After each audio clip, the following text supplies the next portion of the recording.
Bank withdrawals to be limited.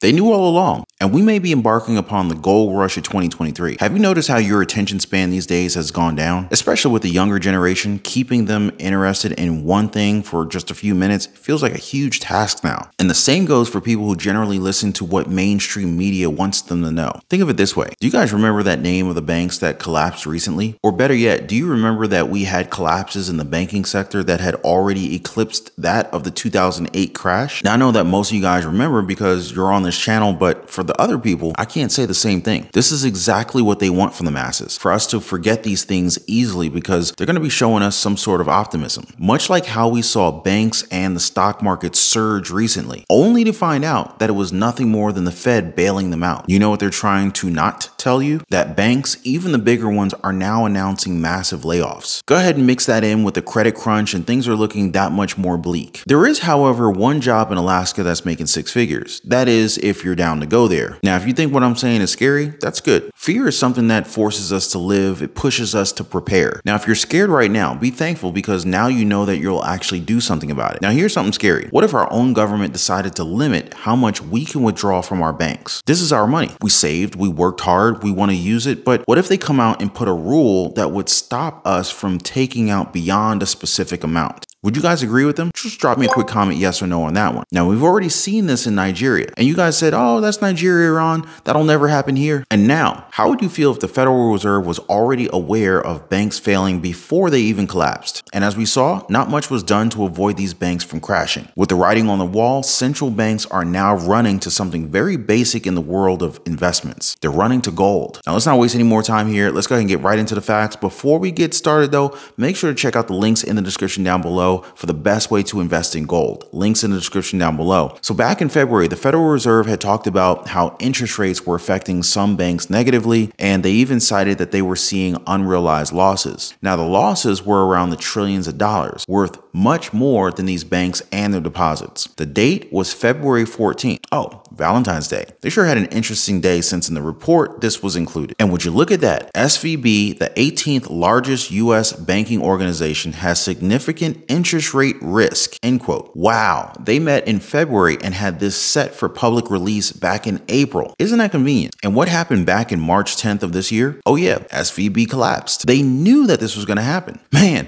what the heck, right? Why didn't they do anything? Were we even warned at all? Are you guys frustrated? Even just a little bit? And now they're talking about the possibility of limiting our withdrawals? This is crazy. If that's the case, can they limit electricity bills, gas prices? How about food prices? I mean, why stop there? Why not limit credit card bills and our mortgages too? You see, if we're the ones who have to pay up, we can't be late. We can't hold back a single dollar, but if the shoe was on another foot, well, you guys already know how this goes. Economic expert Hugh Hendry has just issued a warning for Americans across the nation, one that comes from the panic of the banking sector and how more of us are getting worried about the money that's in there. So here's what he had to say about it. Quote, sometimes it's kind of relevant to panic. I would recommend you panic. You've seen the biggest waterfall decline in M2 right now. M2 deposits, not loans. That's the deposits fleeing the system and going into money market funds. That could reach a crescendo where the Treasury and the Fed may have to come in and actually restrict your right as a U.S. citizen to pull money out of the U.S. banking sector, end quote. But that's going to be chaos if that happens. And just imagine what happens after they lift those possible restrictions. Banks are going to be left in a pile of dirt due to runs. But what do you guys think? Here's something that we should know since it's hard to expect transparency from the Federal Reserve. Central banks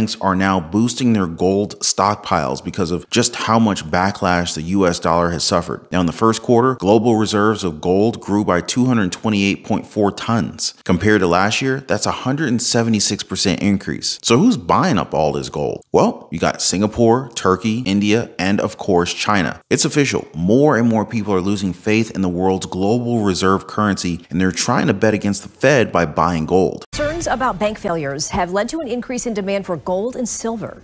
News 8's Kyle Mitchell explains what stores are seeing and what financial experts say about the interest in precious metals. Krugerrands. Keeping the inventory stocked at Grand Rapids Coins, Fresh off the truck. has been more challenging over the past few weeks. 3 days last week, we sold completely out of gold and silver. Okay, that never happened one day in the entire calendar year that we were open in 2022. Brent Ashcroft says they're seeing a variety of buyers wanting to diversify their assets. People are not trusting what's happening in the banking system right now, and they want to put their gold and silver and their wealth into something that they know. Now, I've done my fair share of purchases. I'm not telling you guys to do the same, but I am showing you what a lot of other countries are doing right now. Do what you want with this information, but at least you know what's going on. While central banks around the world are investing in gold, our banking sector just took another hit as Morgan Stanley recently announced that they will have 3,000 job roles cut off. We had Morgan Stanley cut, I think 1,600 jobs back in December. They got even more, a second round of job cuts. What's it all down to? I mean, we've been seeing in their earnings, generally speaking, it's not a time when deals are being done. You hit the nail on the head. It is the slump in deal making and capital raising, which is a big source of fees. Those just aren't there. And as a result, the banks cutting their way towards stronger earnings. People close to the matter tell Bloomberg that senior managers at Morgan Stanley discussing plans to eliminate about 3,000 jobs from the global workforce. This would be by the end of the quarter. That would be about 5% of staff, excluding financial advisors and the personnel supporting them. We're hearing from at least one source that the financial advisors will be protected. The banking and trading group is expected to be hit the hardest, shouldering many of the reductions. And as Rish mentioned, this would be the second round of head cuts in less than 6 months. This one targeting about 5% of staff, the one Rish mentioned trimming about 2% of the workforce, while at the same time earlier this year we saw other banks cut back as well. This is now their second round of layoffs. Do you think more are coming? As banks continue to struggle, more lenders are now tightening credit to a chokehold. Now think about that for a second. With credit hard to get, how are businesses going to borrow money? How about home builders? How about buyers who want to take out a home loan but they can't, even with good credit? The credit crunch is sure to leave bankruptcies in its wake, not to mention a possible liquidity crisis. Senior Vice President of Moody's Investor Service, Warren Kornfeld, he had this to say about the crunch that we're all going towards. Quote, the impact of tightening credit to small businesses, which are very large employers, and banks are major providers of credit to small and mid-sized businesses. So depending on how long this tightening and how significant this tightening is, it has the potential to have material impacts on how fast the economy grows. End quote. Any thoughts on what's happening around us these days? It's not all bad news though. If you're interested in trucking and you want to make $150,000 a year, maybe a move to Alaska can help. So there's a trucking company called Alaska West Express that's looking to add up to 100 new truck drivers